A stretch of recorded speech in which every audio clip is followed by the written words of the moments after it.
Bonjour fans de la NBA, prêts pour des nouvelles choquantes? Grande nouvelle de Denver aujourd'hui, quelque chose qui a toute la communauté du basket en émoi. Les Denver Nuggets ont licencié l'entraîneur Michael Malone et le directeur général Calvin Booth, juste une semaine avant la fin de la saison régulière. Cette décision a laissé de nombreux fans et analystes perplexes. Oui, vous avez bien entendu, moins de 2 ans après avoir remporté le championnat NBA de 2023. C'est une décision que personne n'attendait. Michael Malone, qui est avec les Nuggets depuis une décennie, est l'entraîneur avec le plus de victoires dans l'histoire de la franchise. Sa carrière a été marquée par un succès constant et une profonde connexion avec l'équipe et ses supporters. Il a mené l'équipe à 6 apparitions consécutives en play-off et a ramené ce championnat tant convoité il y a seulement 2 ans. Son leadership et sa vision stratégique ont été essentiels au succès récent des Nuggets. Mais, malgré le succès, les Nuggets ont décidé de se séparer. Cette décision a suscité de nombreux débats et discussions parmi les fans et les experts. Le propriétaire Josh Kroenke a expliqué la décision, qualifiant le moment de malheureux mais nécessaire pour donner à l'équipe la meilleure chance de remporter le championnat NBA de 2025. Il a souligné la nécessité d'une nouvelle perspective et d'une énergie renouvelée pour propulser l'équipe vers l'avant.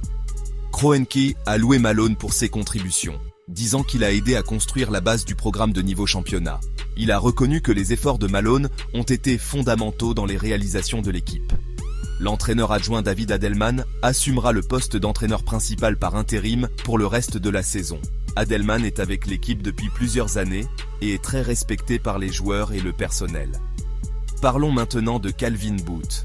Booth est le directeur général depuis 3 ans et a joué un rôle clé dans la formation de l'équipe championne. Son œil pour le talent et ses mouvements stratégiques lors du draft et de l'agence libre ont été cruciaux. Le contrat de Booth ne sera pas renouvelé après cette saison. Cette décision a également surpris, étant donné ses contributions importantes au succès de l'équipe. Kroenke a exprimé sa gratitude pour les efforts et les contributions de Booth, en particulier pour avoir donné à Denver son premier championnat NBA. Il a souligné le rôle de Booth dans la construction d'une équipe compétitive et unie. Les Nuggets ont actuellement un record de 47 victoires et 32 défaites et sont sur une série de 4 défaites consécutives. Cette récente mauvaise série a accru l'urgence de faire des changements avant les playoffs.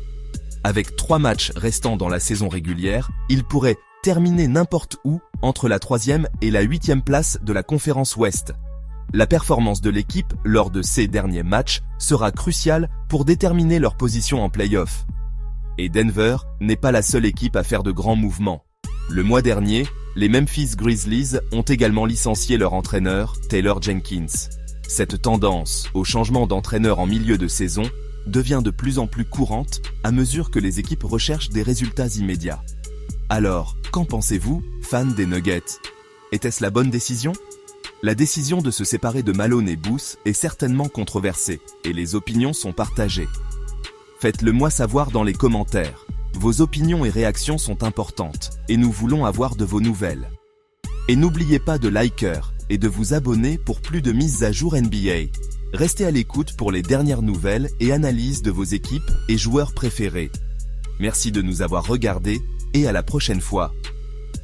Continuez la conversation et restez au courant des dernières nouvelles de la NBA. Votre passion et votre soutien rendent le jeu encore plus excitant. À la prochaine, continuez à encourager votre équipe et profitez du reste de la saison. Merci de nous avoir regardés et à la prochaine fois.